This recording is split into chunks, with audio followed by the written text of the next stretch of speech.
Police hunt gangs in East New Britain following robbery spree. Business as usual in Kiunga despite temporary shutdown of OTML. While Prime Minister confirms OTML's latest operations. This is National EMTV News with Tokana Hasavi. A very good evening to you and thanks for joining me. This is Tuesday's news. Police have begun a manhunt into a robbery spree that hit the towns of Kokopo and Rabaul over the last 14 days. East New Britain Police Boss, Superintendent Anthony Wagambi Jr. says 2 gangs have been identified and their members' identities are known. MTV's Edwin Fidelis reports. Following 5 robberies in various locations in Kokopo and Rabaul over the last 2 weeks, the police have gone on full alert. One of these robberies happened inside Tokwa Airport Terminal when a passenger was robbed in daylight. Police believe the robberies are connected to a same gang. Kokopo and Rabaul police have begun a frequent dawn raid since last week, and since the raid began, suspects have gone into hiding. The Provincial Police Commander, Superintendent Anthony Wagambi Jr. says the police are confident to do more arrests soon. Police in Eastern Britain, especially Kokopo, have stepped up operations. We are conducting more footbeat patrols, more night patrols, in order to combat the slight increase in criminal activities. The rate of armed robberies in Kokopo and Rabaul have subsided, at least for a while. The police boss says a manhunt for the suspects have already begun last week, and police are piecing together information that will lead to the arrest of the gang members. And police say most of the gang members have criminal records. Since the operation has started, the rate of criminal activity has dropped, but we will not stop there, we will continue. 3 suspects have been apprehended by police, including members of their families who have been harboring them. One of the suspects, who was an escapee from Kerava jail, have been shot dead last week. The stealing spree over the last 2 weeks included car theft and armed robberies. While police are curbing the upsurge of these crimes, there are more challenges waiting for them, Superintendent Wagambi says. In Kokopo town, there's a very big concern to police on the number of illegal settlements popping up around the town, especially the Takoba area, at the back of Kinabot. Edwin Fidelis, National EMTV News, Kokopo. As Ok Tedi Mining Limited continues its plan to temporarily shut down operations, it's business as usual for now in Kiunga town, where OTML's port is located. The port is located on the Fly River and is one of the main economic activity for Kiunga. Town residents say they noticed a drop in the level of the Fly about a month ago. Meanwhile, Prime Minister Peter ONeill said the temporary shutdown of Ok Tedi Mine is because of the dry weather experienced in Western Province and the fall in commodity prices on the world market. In an exclusive interview with MTV News this afternoon, Mr. ONeill said there will be delays in the payments of Ok Tedi's non-priority areas and the mine's expenditure will be controlled. He also confirmed that the mine will downsize its employees. We are all disappointed that the weather has affected the closure of the mine, and that is not only going to affect government revenues, but it is going to affect the employment of many of our workers, especially Papua New Guinean workers who are working at the Ok Tedi mine, and the revenue going through the communities along the mine affected areas and the landowners within the mine area, and of course revenue to the provincial government as well. This comes about at the back of a drop in the global commodity prices on, of course, gold, copper, and all the other commodity prices have come down substantially over the last few 5 or 6 months. So this is affecting government revenue. But to mitigate that, what we are doing is basically lifting up our control on the expenditure, making sure that we don't overspend above the budget that was approved by Parliament. Despite attempts to improve the education system here in PNG, more children drop out of school before completing basic education. Hence, 60% of students are excluded at the end of grade 8 and more at the end of grades 10 and 12. This was revealed at the launch of the Universal Basic Education Report 2007 today at the National Research Institute. Despite the government heavily investing in PNG's national education system, there needs to be more work and improvement in restructuring policy guidelines and curriculum reforms. The UBE report launched today outlines the downfall state of our universal basic education system. Situations at these levels vary, therefore require unique and specific interventions that can work in these particular situations. Dr. Yala said such reports should be a challenge to MPs to improve the level of education at district levels. From the report, only 1 out of 20 provinces had satisfactory representation of girls in basic education, meaning access for girls to attend school is poor in most provinces. Locate schools where there is demand. Do not locate schools where there is no demand. So I hope that politicians get the message, and they must get that message clear. Consider building boarding schools where there is a need. Acting Education Secretary Dr. Ok Tedi said such report will direct the department to make informed decisions and moving forward with policy making. Such information that we will be providing now through this study is going to help all sectors that is involved with education. So it goes for us in the education department as a national department. It will go down to the districts, it will go down to the provinces, and it will also help our development partners and our churches. The universal basic education system has been pursued by successive governments, but underlying factors such as poor monitoring, planning and policy at all levels of government have left this in the dark. Former NRI Director Dr. Thomas Webster said a simple but robust intervention is placement of qualified teachers in all levels of schools and improve the time teachers spend with students in a day.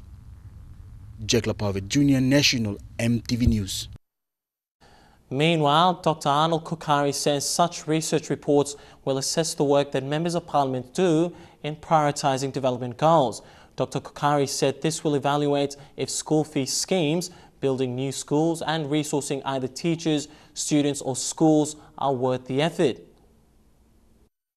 In terms of providing school fees and resources, do results justify those investments? So we can use it as a basis for measuring Papua New Guinea's development, not only in relation to its national development goals and target, but also measuring global goals. There is still no improvement on the condition of Jeremiah Yinu, the student who was brutally bashed by soldiers over the weekend. Relatives of the victim are calling on the PNG-DF hierarchy not to remain silent over the incident. MTV's Mickey Cavera reports. Jeremiah Yinu still remains in a coma, showing no signs of improvement. His injuries were caused by PNG-DF soldiers over the weekend during the Kilakila Secondary School cultural show. Relatives and eyewitnesses have identified 3 soldiers that have inflicted these injuries, but they want the PNG-DF to take responsibility over this matter, to investigate and bring those soldiers to face the law. Police are fully aware and are awaiting full medical report to lay appropriate charges on the suspects. A relative of the victim told MTV News PNG-DF have not informed them on their course of action as yet. Commander of the Papua New Guinea Defence Force, Brigadier General Gilbert Toropo, condemned the actions of the soldiers. He says those soldiers involved will be dealt with through appropriate legal channels. But the relatives say they don't want Jeremiah's case to become one of the many pending cases of the PNG-DF. All they want is justice, calling on the PNG-DF hierarchy to walk the talk and not to be lenient anymore. Mickey Cavera, National EMTV News. National EMTV News continues after this short break. Stay with us.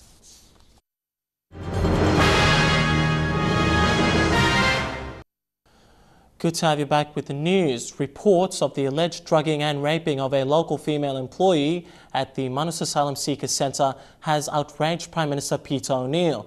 Mr. ONeill said he will get to the bottom of it and get a hold of those responsible. Police Commissioner Gary Bucky was also disappointed with the process taken by authorities in Manus over this incident. An outspoken police commissioner, Gary Bucky, said handling of criminal matters at the Manus Regional Processing Center needs to be changed. Commissioner Bucky made this bold statement after a local female employee working for Transville International was drugged and raped by 3 Australian personnel working for Wilson Security at the Manus Asylum Center. Any crime that is committed in Papua New Guinea is a responsibility of the RPNGC to investigate. We should investigate, and based on our investigations, we advise what would be the next course of action to be taken. That aspect of it has to be respected. Manus police have confirmed that the 3 Australian officers have fled to Australia and are outraged over the handling of the suspects. Today, Prime Minister Peter ONeill said an internal investigation will be conducted with concerned authorities. Discussing this after I receive the report from our officials, I will take this matter up with the Australian government and we will come to the bottom of this. But again, I agree with the Commissioner. He is in charge of this. He must investigate who sent this particular person out of the country without him facing the law, and we will deal with it as the report becomes available to me. Meanwhile, a spokesperson from the Department of Immigration and Border Protection attributed that the department was made aware, however, said the alleged incident had no criminal nature. They further stated that the alleged incident was inconsistent with expected behaviors contrary to the service provider's code of conduct. EMTV was told the 3 officers were stood down from duty and returned to Australia as part of their standard procedures. The Department of Immigration and Border Protection is said to cooperate with any investigations by PNG authorities. I have already given directions to our officials to investigate who sent this particular person out of the country, why was he not charged if the incident took place, and why was our officials not allowed to investigate this matter. So, Jack Lepave Jr., National EMTV News. The government has appointed a new acting secretary for the Department of Provincial and Local Government Affairs. Dixon Guina is the new acting secretary, taking over from outgoing secretary Munare Uyasi. A formal handover takeover ceremony is expected to take place this Friday. The management, staff and advisors of the Department of Provincial and Local Government Affairs gathered this morning to hear from the newly appointed Acting Secretary Dixon Guina. Mr. Guina has been acting in the position since July 9th, but he is not new to the environment, having served as Deputy Secretary under the outgoing Secretary for the past 3 years. Mr. Guina thanked the government for the appointment. He then went straight to business, voicing the concerns of provincial governors. There is no leadership in the provincial administration. There is lack of capacity in the provincial administration. The public servants are not there when they're supposed to be there at work. They are not there at 7:45, but they still get full pay. Mr. Guina said immediate change was essential. Now that I'm appointed as the Secretary of the Department, I want to see some change. And it's the change to start now, from today. Deputy Secretary for DPLGA, Julius Wargrai, reminded the staff that the focus of government is now on districts and LLGs. So there's a lot of changes in terms of the government priorities, in terms of government policies, in terms of the government thinking, and in terms of government way of doing things, and we must change with that. The official handover takeover ceremony is expected to take place this Friday. Delhi Waigeno, National EMTV News. The International Military and Education Training, or IMET talks, are annual talks held between the PNGDF and the US military through its Pacific Command. This year, 4 personnel flew into Port Moresby, where they held annual talks at the Defence Headquarters at Murray Barracks. US Ambassador to Papua New Guinea, Walter North, heaped praise on PNGDF soldiers, whom he says are some of the most innovative in the world. The US military, through the IMED program, has trained some of the best of the PNGDF soldiers over the years. This year, the US military is back again, and PNGDF was given the opportunity to select a wide range of military training, from management and leadership training through to specialist skills training. An integrated community development cooperative society in Nondugal in the Jiwaka province is developing its poultry business.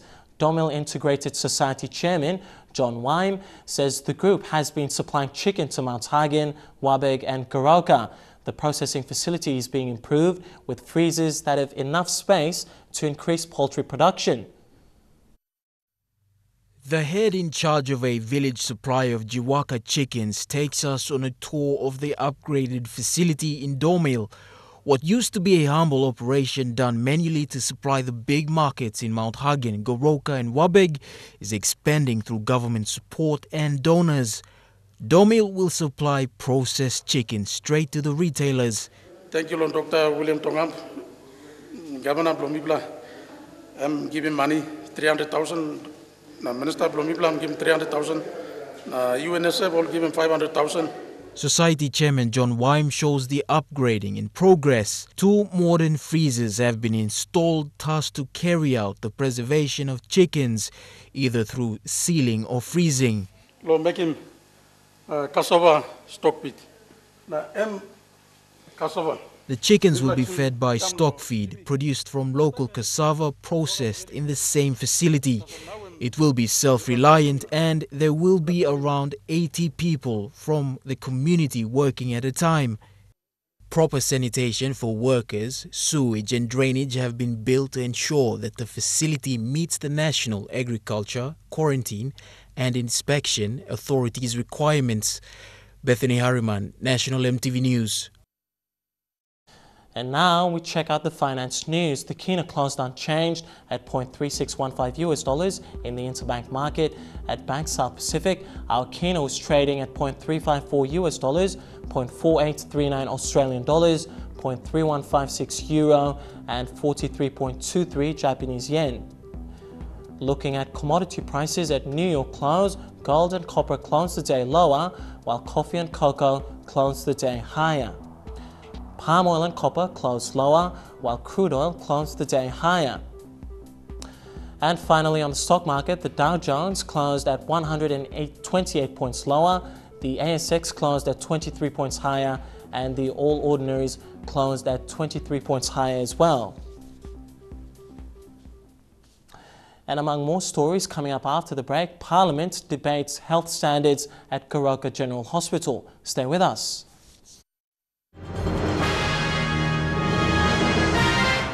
Good to have you back with National MTV News. Turning overseas now, 12 nations in the Trans-Pacific Partnership trade deal will convene to finalize talks in Hawaii today. US President Barack Obama, who is at the helm of this massive trade deal, got approval from Congress to fast-track the deal. With presidential elections just next year, Obama aims to finalize the TPP deal, which includes a majority of Southeast Asian countries that boast 40% of the world's economy.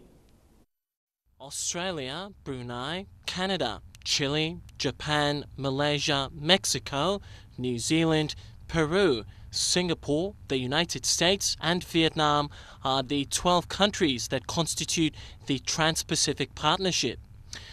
Trade ministers from these countries will spend the next 3 days in Hawaii to finalize negotiations of this mammoth TPP trade deal. Economic output by nearly $300 billion and strengthen America's economic ties within the Southeast Asian region against a dominant China. The administration has been clear for a while now that it sees the TPP as part of its so-called rebalancing towards Asia.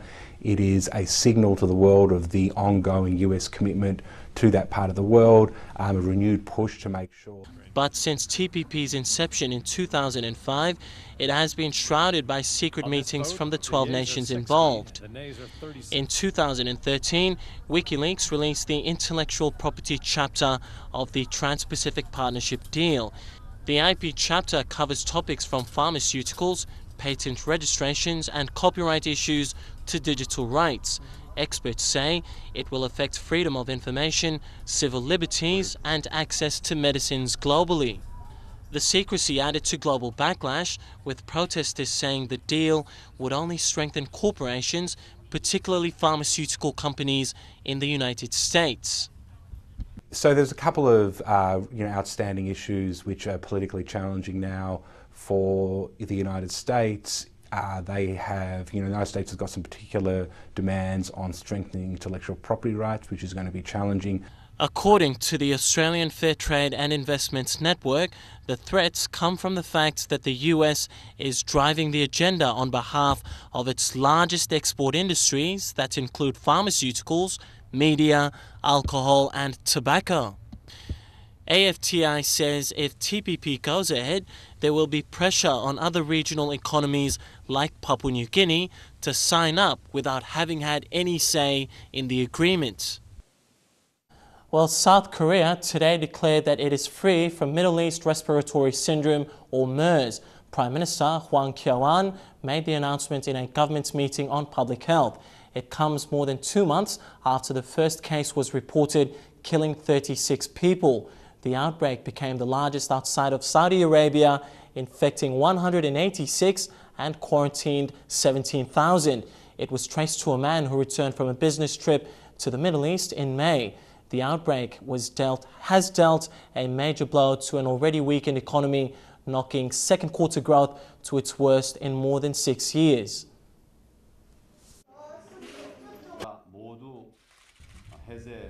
We are set to establish comprehensive countermeasures for preventing hospital infection. We will improve nursing systems and overcrowded emergency wards in order to prevent the further spread of the disease and the outbreak of a new kind of infectious disease. MERS infection is linked to the same family of coronaviruses that triggered a deadly outbreak of severe acute respiratory syndrome or SARS in 2003.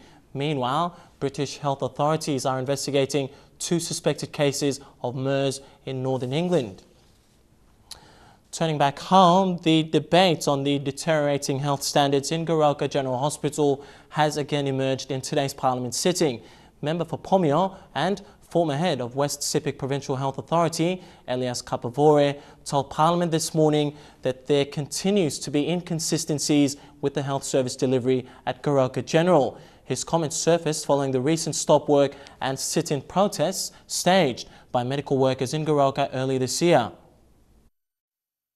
Mr. Kapavare, served as head of the West Sepik Provincial Health Authority for a number of years, raised a series of questions on the outstanding health survey reports on the hospitals around the country, particularly the Goroka General Hospital.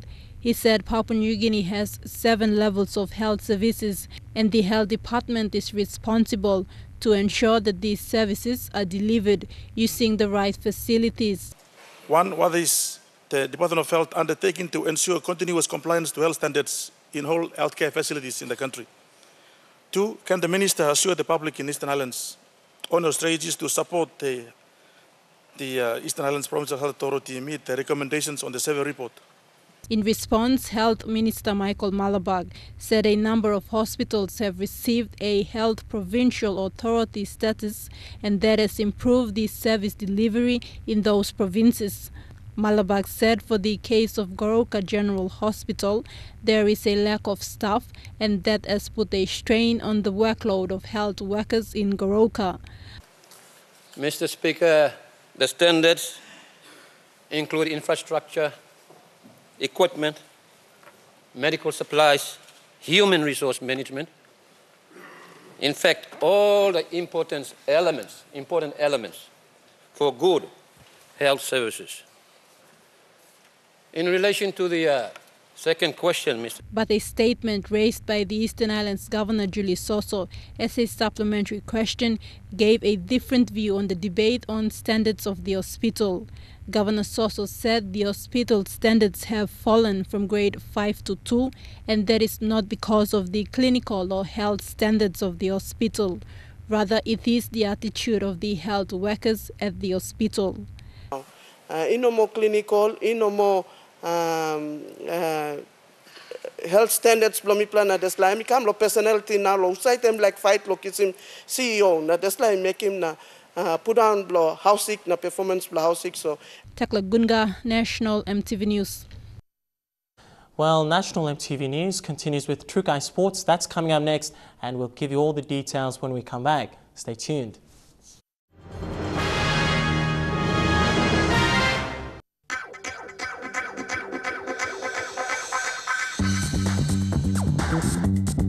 Trukai Sports.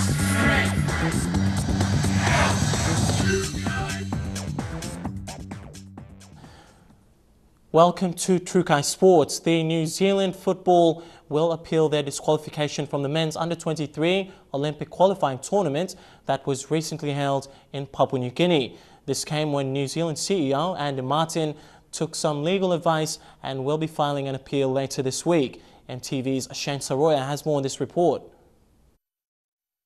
New Zealand were forced to forfeit their final spot and a chance to secure a spot in next year's Rio Olympics after Vanuatu protested they had fielded an ineligible player, South African-born Declan Wayne, after New Zealand had beaten them 2-0 in the semi-finals. New Zealand football has now considered the formal advice, outlining the grounds of the disqualification from the Oceania Football Confederation Disciplinary Committee.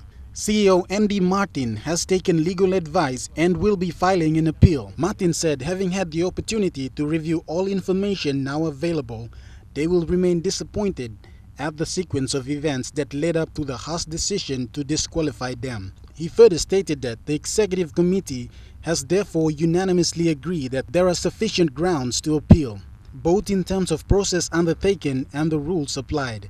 New Zealand football is currently reviewing the situation so that they do not put themselves in a position where this could happen again. Shane Saroya, National EMTV Sports.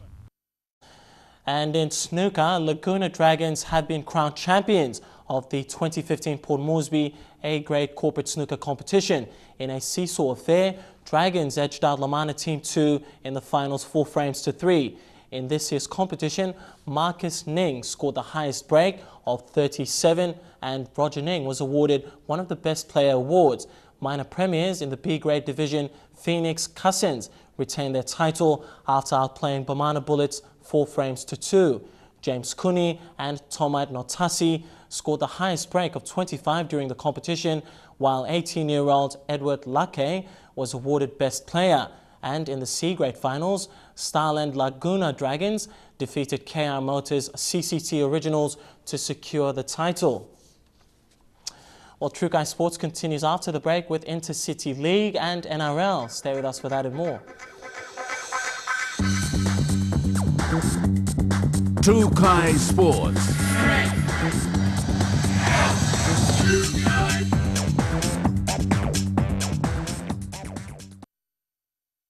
Good to have you back with Trukai Sports. And in Rugby League, Snacks Tigers are back on top of the Intercity Cup ladder after defeating Simbu Lions 22 points to 10 in Lae at the weekend. Muruks toppled Gurias 18 points to 14 and sit equally 4th place on the ladder with 18 points apiece. Alvenhagen, the Eagles thrashed Port Moresby Vipers 12 points to 8, and in a nail-biting encounter, Goroka Lahani scraped through a win over Hella Wigman 23 points to 22. While in Port Moresby, the Gulf Isapairs defeated Wagitumbe 10 points to 6. Over to NRL, North Queensland Cowboys have sent out warning signals to the rest of the NRL teams that they are grand final contenders after thrashing Parramatta Eels 46 points to 4 last night. The Cowboys are second on the NRL points ladder, just behind Brisbane Broncos and ahead of the Sydney City Roosters. The Cowboys went into the contest confident to continue their great form when they took on the Parramatta Eels. Underway again as it was in round 13. The Cowboys. It didn't take long for the Cowboys to register points on the scoreboard thanks to sleek play which saw Antonio Winterstein over for the first try of the match. Too easy. Leonard took a chance by giving it to Winterstein. And later in the 15th minute, Jason Taumalolo barged over for the Cowboys to extend their lead 10 points to 0. Lolo gets across the line and he got the ball down as well. but the Eels hit back soon after and crossed over for a try in the corner. Going to run, giving it back to Reece Robinson. It worked. In the second half, it was all one-way traffic, with the Cowboys scoring at will. Time, too much footwork, and with his size and power. The onslaught from the Cowboys continued when they scored 5 tries in 20 minutes to see the match come to an end, with the North Queenslanders prevailing 46 points to 4. This time he gets the ball he was looking for, and then I'll finish it tonight with an exclamation mark for the Cowboys. Dion Kombang, National EMTV Sports. Well, Trukai Sports ends on that note. The weather details coming up after these short messages. Stay with us.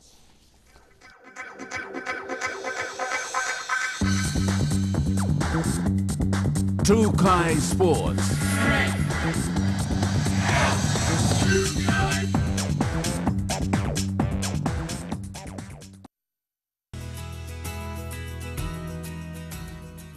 Looking at the weather forecast for tonight and tomorrow in southern region, Port Moresby and Karama becoming cloudy with chances of brief showers. In Alotau, becoming cloudy with squally showers developing. Popondetta, to expect showers plus rain developing. And in Daru, mostly fine but windy. In Momase, showers developing to rain, that's in Lae City, while in Madang, brief showers with possible evening thunderstorms, and Wewak and Vanimore to look forward to thundery showers. In the New Guinea Islands, squally rain expected in Kimbe, Lorengau to look forward to squally rain plus showers, and in Kavieng, Kokopo and Buka to look forward to rain. And in the Highlands region, all centres brief showers with possible thunderstorms, then morning fog. Looking at forecasts for small ships within the coastal waters of the country, but first there is a strong wind warning current for all coastal waters and islands of PNG, except for waters of Wewak to Vanimore to the northern PNG Indonesian border. Looking at waters of southern PNG Indonesian border through Torres Strait and Daru to Kiwai Island, Karama, Yule Island to Hood Point, Samurai Island, Finschhafen through to Vitia Strait, including Siasi Islands and Long Island, seas of 2.5 meters to 3.5 meters, waters of eastern and western Milne Bay Islands, Samurai Island through to Cape Vogel, Finschhafen, Manus and its western group of islands, New Island, all the way to east and west New Britain and Bougainville, seas of 2.5 to 3 meters, waters of Madang to Bogia, including all its islands, seas of 1.5 meters to 3 meters, and lastly, waters of Wewak to Aitape to Vanimore and the northern PNG Indonesian border, seas of 0.5 meters to 1.3 meters.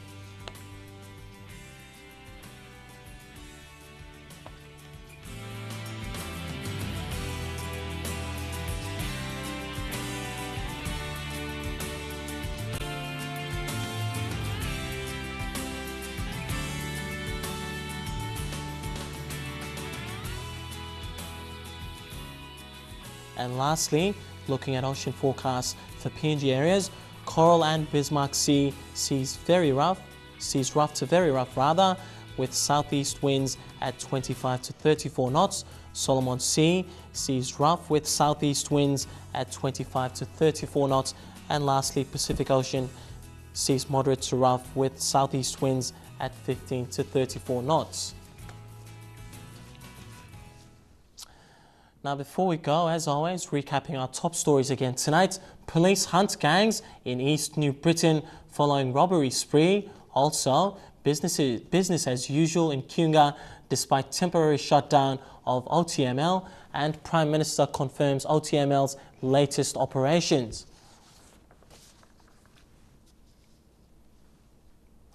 Well, that's how we wrap up the bulletin this Tuesday. From the news team, I'm Tokana Hasavi Jr. Have a pleasant evening. Good night.